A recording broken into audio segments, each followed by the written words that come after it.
दोस्तों, मेरा नाम अरुण सिंह और आप देख रहे हैं दंगल एजुकेशन। दंगल एजुकेशन में हम लोग आज देखेंगे पार्ट 2 डिफरेंशिएशन का 5.2। हम इसमें सबसे पहले क्वेश्चन देखेंगे, क्वेश्चन नंबर फर्स्ट और उसके बाद सेकंड। तो हम 5.2 इसी वीडियो पर पूरी कवर करेंगे। ओके, तो हम बिना देरी करते हुए हम स्टार्ट करते हैं यहाँ पर। तो सबसे पहला क्वेश्चन है 5.2 में कि sine x x square plus 5 का डिफरेंशिएशन करना है। तो डिफरेंशिएशन कैसे करना है, तो यहाँ पर हम पहले लिखेंगे differentiation with respect to s x, differentiation with respect to x. तो हम यहाँ पर करेंगे, हम पहले इसको मान लेंगे कि ये हमारा कोई y फंक्शन है। Let this is a y function, y equal to sine x square 5 है और हमको इसको x के सापेक्ष अवकलन करना है। तो जब हम इसका x के सापेक्ष अवकलन करेंगे तो यहाँ पर हो जाएगा dy अपान में dx इक्वल टू, हम अब इसका अवकलन करेंगे। जब हम इसका अवकलन करेंगे तो d अपान में dx और अंदर फंक्शन लिखा जाएगा साइन एक्स स्क्वायर प्लस 5। तो ये आपका डिफरेंशिएशन का पार्ट नंबर 2 वीडियो है। पार्ट नंबर 1 हमारे इसी चैनल पर पढ़ा हुआ है दंगल एजुकेशन में। अगर देखना हो तो इंट्रोडक्शन लेक्चर है, उसको आप देख सकते हैं। ओके, तो हम यहाँ पर स्टार्ट कर रहे हैं फिर से। आगे देखिए, इसमें हमको अब इसका अवकलन करना है। तो अवकलन हम कैसे करेंगे, हम पहले बता चुके हैं कि साइन एक्स, साइन का अवकलन क्या होता है, कॉस एक्स। ये तो हमको डायरेक्टली पता होता है, डी वाई अपान में डी एक्स। तो जब हम साइन का अवकलन करेंगे तो साइन का अवकलन क्या होता है, कॉस एक्स। तो साइन एक्स का अवकलन होता है कॉस एक्स, लेकिन यहाँ पर एक्स के प्लेस पर तो लिखा हुआ है एक्स स्क्वायर प्लस 5। तो एक्स के प्लेस पर जो चीज़ लिखा है वो भी यहाँ पर आ जाएगा। तो कॉस के साथ एक्स स्क्वायर प्लस 5 आ जाएगा। लेकिन फिर इसके बाद आगे हम चैन रूल इसमें लगा देते हैं। चैन रूल का मतलब अगर यहाँ पर एक से ज़्यादा फंक्शन है तो हम उसका दोबारा अवकलन कर देते हैं। हम इसका दोबारा अवकलन करेंगे। अब आगे क्या होगा, अब हम एक्स स्क्वायर प्लस 5 का अवकलन करेंगे। तो आगे देखो डी वाई अपान में d x equal to cos x square plus 5। अब देखो यहाँ पर, अब हम एक्स स्क्वायर और 5 का अवकलन करेंगे। तो जब हम एक्स स्क्वायर का अवकलन करेंगे तो एक्स का अवकलन क्या होगा, यहाँ पर एक्स की पावर एन वाला फार्मूला लगेगा। तो एक्स की पावर एन का फार्मूला हमको पता है कि इसका अवकलन होता है एन एक्स की पावर एन माइनस 1। क्या होता है, इसका होता है डी एक्स की पावर एन। अगर कोई चीज है तो उसका अवकलन क्या होता है, एन एक्स की पावर एन माइनस 1। तो ये मतलब n जो है इधर बेस में आ जाता है और इसी n से ये पावर में एक माइनस हो जाता है। तो यहाँ पर देखो, यहाँ पर पावर में क्या है, 2 है, 2 आ जाएगा इधर बेस में और उसके बाद x की पावर और 2 में से 1 माइनस हो जाएगा। तो 2 में से 1 माइनस होगा तो वहाँ यहाँ पर 1 बचेगा। 1 ऊपर लिखो अथवा ना लिखो।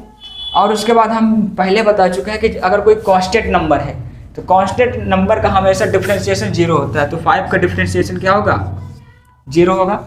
अब आगे देखो, डी वाई अपान में d x equal to cos x square plus 5। यहाँ सिर्फ क्या है, 2x है। अब इसको हम डायरेक्टली रख देते हैं 2x और यही हमारा क्या है, डिफरेंशिएशन है। तो हमारा ये पहला क्वेश्चन हो चुका है। अब हम आते हैं दूसरे नंबर क्वेश्चन पे। दूसरे नंबर क्वेश्चन पे आते हैं तो क्या होगा, देखो अब हम इसको डायरेक्ट कर रहे हैं।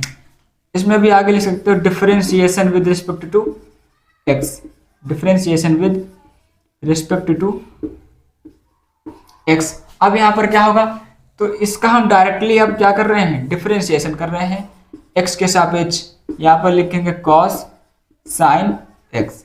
ओके, अब यहाँ पर आप देख सकते हैं कि यहाँ पर है कॉस और आगे होता है इसका एंगल। कॉस का एंगल क्या होता है, कुछ भी हो सकता है। एंगल यहाँ पर थीटा एक्स साइन एक्स कुछ भी हो सकता है। तो यहाँ पर देखो एंगल की जगह पर क्या है, एक्स है। तो हम पढ़ चुके हैं कि अगर यहाँ पर कोई ये चीज लिखा हो, कॉस थीटा का अगर हम एक्स के सापेक्ष अवकलन करते हैं तब क्या होता है, तो कॉस का अवकलन होता है माइनस से साइन थीटा। तो यहाँ पर देखो जो चीज थीटा यहाँ पर लिखा होता है वही थीटा यहाँ पर आ जाता है, कोई दिक्कत नहीं, ठीक है। और उसके बाद फिर थीटा का अवकलन हो जाता है आगे, थीटा का आगे फिर से अवकलन हो जाता है। इतना क्लियर है। तो आगे यहाँ पर देखो, तो यहाँ पर देखो cos x का अवकलन करेंगे तो यहाँ पर cos x का अवकलन क्या होगा, माइनस से sin x। यहाँ पर देखो cos थीटा के प्लेस पर क्या लिखा हुआ है, थीटा के प्लेस पर sin x लिखा है, तो यहाँ पर थीटा के प्लेस पर क्या आ जाएगा, sin x, और आगे थीटा का अवकलन फिर से हो जाता है, तो मतलब जो थीटा है sin थीटा sin x। अब हम इसका अवकलन फिर से कर देंगे, वो भी किसके सापेक्ष, x के सापेक्ष।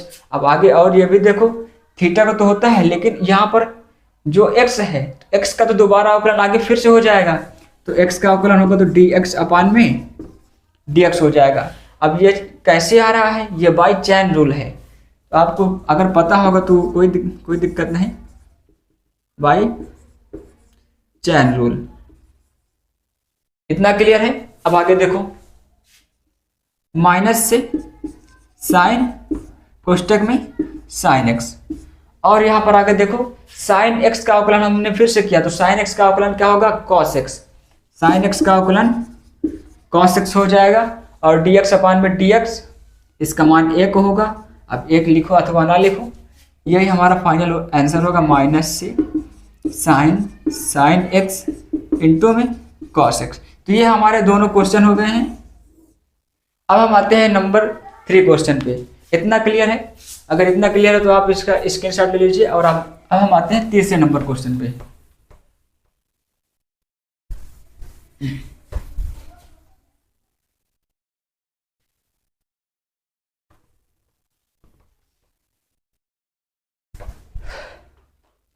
तीसरे नंबर क्वेश्चन हमारा कह रहा है कि साइन ए एक्स प्लस बी, साइन ए एक्स प्लस बी, इसका हमको डिफरेंशिएशन करना है। तो इसका डिफरेंशिएशन भी आसान है, आप इसको कर सकते हैं। तो पहले आप वीडियो को पॉज कीजिए, अगर आपको दोनों क्वेश्चन पहले वाले समझ में आए हों तो वीडियो को पॉज कीजिए और ये वाला क्वेश्चन पहले आप ट्राई कीजिए खुद से। क्लियर है? तो हम आगे देखते हैं इस क्वेश्चन को। अब हमको इसको भी डिफरेंशिएशन करना है एक्स के सापेक्ष में। तो यहाँ पर पहले लिखना पड़ेगा हमको differentiation with respect to x. ठीक है? अब आगे देखो, अब हम जब इसका x के सापेक्ष अवकलन करेंगे, यहां पर आ जाएगा dx साइन ए एक्स प्लस बी, और आगे देखो यहां पर ए एक्स प्लस बी। अब आगे यहां पर देखो, तो साइन है, साइन के साथ एंगल है। अब एंगल से हमको अभी फिलहाल मतलब नहीं है, क्योंकि अब इसमें चैन रूल आगे लगेगा। तो आगे देखो, तो साइन, इसको अभी फिलहाल थोड़ी देर के लिए इसको हम थीटा मान लेते हैं, साइन, और ये क्या है, थीटा है। तो साइन थीटा का अवकलन क्या होता है, कॉस थीटा होता है। तो साइन थीटा का अवकलन होता है कॉस थीटा, और थीटा के प्लेस पर ए एक्स प्लस बी है। अब देखो, अब हम दोबारा थीटा का आगे अवकलन करते हैं, तो हम ए एक्स प्लस बी का भी अवकलन करेंगे, ए एक्स प्लस बी का भी हम फिर से अवकलन करेंगे। जब हम इसका फिर से अवकलन करेंगे तो आगे वाले स्टेप में हम देखते हैं क्या क्या आएगा। तो यहाँ पर तो cos ए एक्स प्लस बी आएगा। इतना क्लियर है? आगे देखो, जब हम ए एक्स का हम अवकलन करेंगे, तो ए एक्स का अवकलन करेंगे तो क्या होगा, देखो ए एक्स का अवकलन, फिर उसके बाद हम बी का अवकलन करेंगे।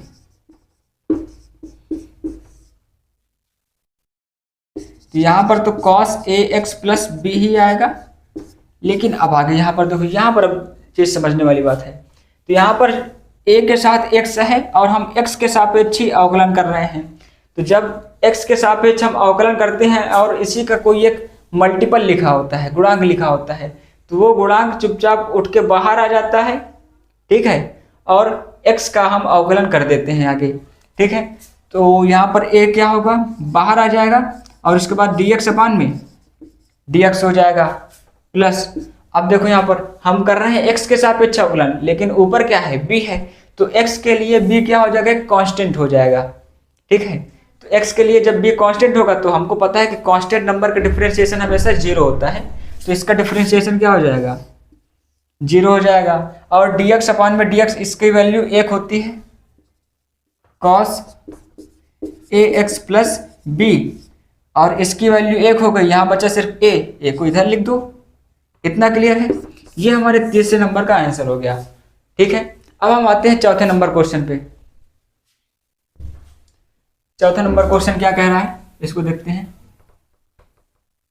अगर आपको ये लेक्चर समझ में आ रहा हो तो प्लीज़ कमेंट कीजिए और दोस्तों के पास शेयर कीजिए, क्योंकि बोर्ड एग्जाम बहुत जल्द आ रहे हैं, ठीक है। तो सभी की प्रिपरेशन अच्छी होनी चाहिए और भारत देश को इसी तरह बढ़ाना है शिक्षा के जरिए।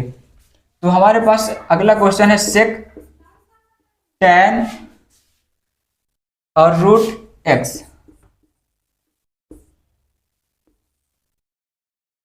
ठीक है, सेक tan रूट एक्स। अब ये क्वेश्चन आप पहले इसको आप ट्राई कीजिए खुद से, वीडियो को पॉज कीजिए और आप इसको खुद से ट्राई कीजिए। ट्राई कर लिया, अब हम आगे देखते हैं। हम इसको पहले करेंगे differentiation with respect to x. Clear है इतना? अब देखो, अब हम इस पूरे फंक्शन को डिफरेंशिएट कर रहे हैं। सेक हो गया, अंदर रहेगा tan और उसके भी अंदर रूट एक्स, कोष्टक बंद। अब यहां पर देखो, यहां पर क्या है, सेक के लिए ये तो पूरा हो जाएगा एंगल, सेक के लिए ये पूरा हो जाएगा एंगल, ठीक है। और हमको पता है कि सेक थीटा का डिफरेंशिएशन क्या होता है, सेक थीटा का डिफरेंशिएशन क्या होता है, सेक एक्स इंटू में tan एक्स। सेक एक्स का डिफरेंशिएशन होता है sec x into tan x. Clear है? यहां पर लिख दें हम, सेक एक्स का डिफरेंशिएशन होता है सेक एक्स इंटू में tan एक्स। इतना क्लियर है तो हम आगे बढ़ते हैं। देखो, तो जब हम सेक एक्स का डिफरेंशिएशन करेंगे तो आगे क्या आएगा, सेक के प्लेस पर सेक एक्स का डिफरेंशिएशन आएगा सेक एक्स इंटू में tan एक्स। तो यहां पर आएगा सेक एक्स के प्लेस पर है tan रूट एक्स और उसके बाद आता है tan एक्स इंटू में tan एक्स के प्लेस पर क्या है, पूरा चीज है यहां पर tan रूट एक्स। इतना क्लियर है? इतना क्लियर तो हम आगे बढ़ते हैं। अब देखो, ये जो पूरा एक्सप्रेशन आया ये तो आया सिर्फ सेक एक्स के लिए, लेकिन अभी अंदर tan रूट एक्स भी तो बचा है, इसका भी तो डिफरेंशिएशन करना पड़ेगा। तो हम इसका डिफरेंशिएशन इधर कर रहे हैं आगे। अब हम डिफरेंशिएशन किसका कर रहे हैं, tan रूट एक्स का। क्लियर है? तो अब देखो tan रूट एक्स का क्या होगा, ये तो अभी आ गया, इतने का हो गया डिफरेंशिएशन। अब हमको इसको आगे छोड़ना तक नहीं है। सेक है और अंदर लिखा है tan एक्स है, tan और अंदर लिखा है tan रूट एक्स।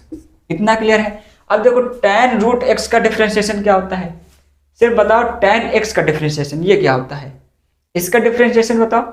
इसका होता है सेक स्क्वायर एक्स, इधर लिख दें हम डी अपान में डी एक्स। tan एक्स का डिफरेंशिएशन क्या होता है, सेक स्क्वायर एक्स। इतना क्लियर है? अब हम आगे देखते हैं। देखो tan एक्स, ये अभी फिलहाल थोड़ी देर के लिए इसको मान लो x, तो tan एक्स का डिफरेंशिएशन सेक स्क्वायर एक्स, ये इतना तो कोई दिक्कत नहीं, सेक स्क्वायर और यहाँ पर x के प्लेस पर x है तो रूट एक्स के प्लेस पर क्या आ जाएगा, रूट एक्स आ जाएगा। लेकिन अब यहाँ पर देखो, अब अंदर तो रूट एक्स है, रूट एक्स का हमको दोबारा अवकलन करना पड़ेगा फिर से, तो रूट एक्स का हम फिर से अवकलन करेंगे। अब इसको हमको नहीं छूना है, पूरे को यहाँ से लेकर यहाँ तक हमको नहीं छूना। आगे देखो, इसको लिख कर रहने दो फिलहाल, sec tan root x, tan root x into में सेक स्क्वायर रूट एक्स। इतना क्लियर है?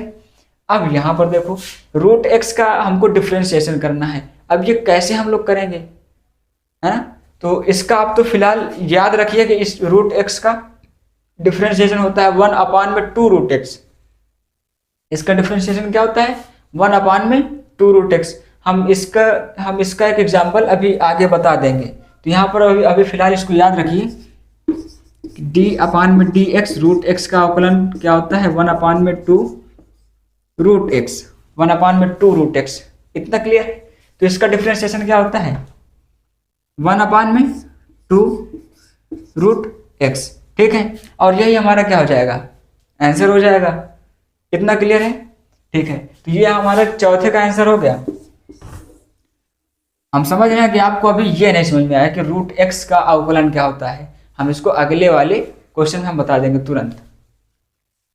चलो अगर यही देखना चाहते हो तो यही देख लो, यहीं पर बता रहे हैं, कोई दिक्कत नहीं। देखो यहाँ पर दिया है रूट एक्स, रूट एक्स का मतलब इसका हमको अवकलन निकालना है। कैसे निकालना है देखो, तो हम रूट को लिख सकते हैं एक्स की पावर में 1/2, इतना क्लियर है, एक्स की पावर में 1/2।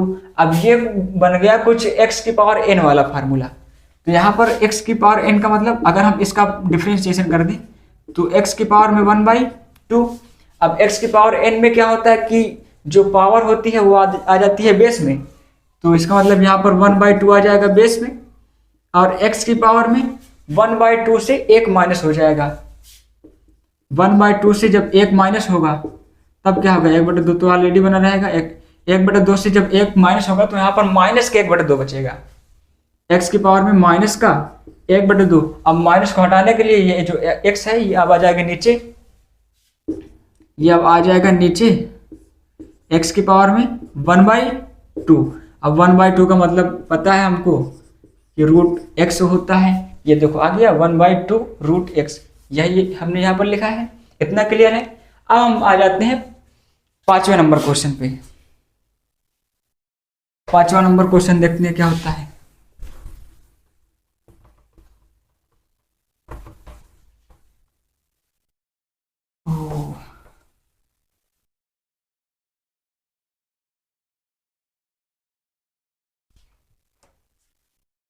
पांचवा नंबर क्वेश्चन हमारे पास साइन ए एक्स प्लस बी।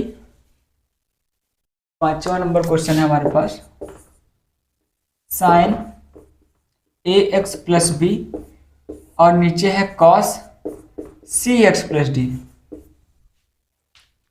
साइन ए एक्स प्लस बी और कॉस सी एक्स प्लस डी, तो ये तो कुछ भाग विधि से लगेगा, भाग विधि से, तो चलो कोई दिक्कत नहीं, फिलहाल हम कर रहे हैं। तो यहाँ पर लिखेंगे सबसे पहले differentiation with respect to x. आगे देखते हैं हम। तो वो भाग विधि में क्या होता है डिवीजन मेथड में कि सबसे पहले हम नीचे वाले का स्क्वायर करते हैं और फिर नीचे वाले को पहले रखेंगे, ऊपर वाले का अवकलन, फिर उसके बाद ऊपर वाले को रखेंगे और उसके बाद नीचे वाले का अवकलन। नहीं समझ में आया, चलो हम बता रहे हैं, कोई दिक्कत नहीं। सबसे पहले हम नीचे वाले का स्क्वायर करेंगे सी एक्स प्लस डी, ये देखो हमने कर दिया इसका स्क्वायर। अब क्या करेंगे, अब हम यही नीचे वाले को रख देंगे, नीचे वाले को हमने यहाँ पर रख दिया कॉस सी एक्स प्लस डी, और उसके बाद अब जो ऊपर लिखा है हम उसका अवकलन कर देंगे, साइन ए एक्स प्लस बी का हमने कर दिया अवकलन, बीच में लगाएंगे माइनस, और उसके बाद अब हम रखेंगे ऊपर वाले को, ऊपर वाले को रखेंगे और उसके बाद नीचे वाले का अवकलन, नीचे वाला है cos सी एक्स प्लस डी, नीचे वाले कर दिया हमने अवकलन। अब हम आगे सिर्फ सॉल्व करना है हमको। देखो ये तो एच डी रखा जाएगा, हमसे कोई मतलब नहीं इससे फिलहाल, सी एक्स प्लस डी। अब देखो यहाँ पर देखो साइन एक्स लिखा है, तो साइन एक्स का अवकलन क्या होता है, कॉस एक्स होता है, सभी को पता है, कॉस एक्स, और एक्स के प्लेस पर है ए एक्स प्लस बी। अब देखो अब यहाँ पर ए एक्स प्लस बी का हमको फिर से डिफरेंशिएशन करना पड़ेगा, ए एक्स प्लस बी का हमको फिर से डिफरेंशिएशन माइनस, ये चुपचाप रखा रहेगा। और उसके बाद अब हम आगे देखेंगे cos सी एक्स प्लस डी, अब हम आगे देखेंगे cos सी एक्स प्लस डी का अवकलन। तो cos सी एक्स प्लस डी का अवकलन देखो कैसे करेंगे हम लोग। cos का अवकलन तो होता है माइनस से साइन एक्स, cos का अवकलन क्या होता है, यहाँ पर इनटू का साइन और माइनस से साइन एक्स, और उसके बाद ए सी एक्स प्लस डी, सॉरी यहाँ पर सी एक्स प्लस डी है, सी एक्स प्लस डी, और उसके बाद सी एक्स प्लस डी का हमको फिर से अवकलन करना पड़ेगा। आगे देखेंगे यहाँ पर डी अपान में डी एक्स सी एक्स प्लस डी, इसका अवकलन हम फिर से करेंगे। अब यहाँ पर देखो और अपान में तो ये चीज रखा हुआ ही है, कॉस स्क्वायर सी एक्स प्लस डी। अब आगे देखते हैं, देखो इधर हमको तो ये मिल गया और ये चीज मिल गया। अब देखो ए एक्स प्लस बी, तो इसमें यहाँ पर थोड़ा डायरेक्टली करना है। ए एक्स प्लस बी, इसका जब हम डिफ्रेंशिएशन करेंगे सिर्फ ए एक्स प्लस बी का, तो यहाँ पर मल्टीपल में ए है, ए तो आ जाएगा बाहर और बचेगा डी एक्स अपान में डी एक्स, और डी एक्स अपान में डी एक्स का मान होता है एक, और ए का मल्टीप्लाई एक में कराएंगे तो ए ही आ जाएगा सिर्फ। और उसके बाद जब हम बी का डिफ्रेंशिएशन कराएंगे तो बी का डिफ्रेंशिएशन क्या होता है, जीरो। तो प्लस में जीरो, तो इसका मतलब प्लस में जीरो का मतलब कुछ भी नहीं होता फिलहाल, है ना। लेकिन अगर मल्टीप्लाई में जीरो है तो उसका तो बहुत मतलब हो जाएगा, लेकिन प्लस में जीरो है तो उसका कोई मतलब नहीं। ठीक, यहाँ पर क्या बचेगा, सिर्फ ए बचेगा। तो हम इसको जब सॉल्व करेंगे तो इसका मान कितना आ जाएगा, सिर्फ ए बचेगा, और ए यहाँ पर आ जाएगा मल्टीपल में। और इधर लिखा है कॉस सी एक्स प्लस डी इंटू में cos A x plus B. अब देखो यहाँ पर माइनस माइनस होकर क्या हो जाएगा, प्लस। यहाँ पर देखो अब सेम केस यहाँ पर भी बनेगा, डी अपान में डी एक्स सी एक्स प्लस डी। तो जब हम सी एक्स प्लस डी का डिफ्रेंशिएशन करेंगे तो यहाँ पर सी इधर मल्टीपल में है और उधर सी आ जाएगा बाहर, तो यहाँ पर सी बाहर आ जाएगा, सी बाहर आ जाएगा। तो साइन मिलके साइन ए एक्स प्लस बी, यहाँ पर सी बाहर रहेगा, साइन ए एक्स प्लस बी इंटू में साइन सी एक्स प्लस डी। और उसके बाद डी का तो अवकलन हमने बताया नहीं, डी का अवकलन तो जीरो हो जाएगा, कोई दिक्कत नहीं। अब आगे देखो, और अपान में तो ये चीज दिया ही है, कॉस स्क्वायर सी एक्स प्लस डी। इतना क्लियर है। अब यहाँ पर बीच में प्लस लगा हुआ है, और पहला फंक्शन देखो ये है इतना, और दूसरा फंक्शन इतना ये है। तो एक बार हम इसको पहला फंक्शन लेके इसके बट्टे में इसको लिखेंगे, बीच में प्लस लगा के अब इसको दूसरा फंक्शन लेके बट्टे में इसको रख देंगे। आगे देखो यहाँ पर रहेगा ए कॉस सी एक्स प्लस डी इंटू में cos A x plus B अपान में कॉस स्क्वायर सी एक्स प्लस डी प्लस सी साइन ए एक्स प्लस बी इंटू में साइन सी एक्स प्लस डी अपान में कॉस स्क्वायर सी एक्स प्लस डी। अब यहाँ पर जो चीज़ कैंसिल हो रहा है वहाँ पर देखो, इधर आप देख सकते हैं यहाँ पर कॉस स्क्वायर सी एक्स प्लस डी, यहाँ पर तो ये कॉस स्क्वायर मतलब दो बार है और यहाँ पर ये एक बार है, तो एक बार ये और एक बार ये कैंसिल हो जाएगा। ठीक है, इतना क्लियर है। और यहाँ पर देखो सी एक्स प्लस डी मतलब यहाँ पर तो साइन अपान में कॉस, तो यहाँ पर कुछ चीज़ नहीं कैंसिल हो रहा है, लेकिन यहाँ पर तो कैंसिल हो गया। अब आगे देखो यहाँ पर तो ए रखा रहेगा, इतना क्लियर है। अब यहाँ पर देखो वन अपान में कॉस, यहाँ पर अभी एक कॉस बचा हुआ है, ठीक है, अभी एक कॉस बचा हुआ, तो वन अपान में कॉस हो जाएगा हमारे पास सेक सी एक्स प्लस डी और इंटू में cos A x plus B, ये बचा रह जाएगा। और उसके बाद प्लस सी रहेगा यहाँ पर साइन ए एक्स प्लस बी, इसका तो कोई एंगल इसके साथ कोई क्रिएट नहीं हो रहा, तो ये तो अकेला रहेगा। सी साइन ए एक्स प्लस बी ये रहेगा। और देखो यहाँ पर ये एंगल और ये वाला एंगल आपस में मैच कर रहे हैं, तो साइन अपान में कॉस हो जाएगा टेन सी एक्स प्लस डी और एक कॉस अपान में बचा रह जाएगा, एक कॉस अपान बचा रह जाएगा, तो ये कॉस रहेगा हमारे पास सेक सी एक्स प्लस डी। इतना क्लियर है और यही हमारा क्या है, आंसर है। अब हम आगे देखते हैं सभी क्वेश्चन कल अगले नेक्स्ट पार्ट में। Thank you.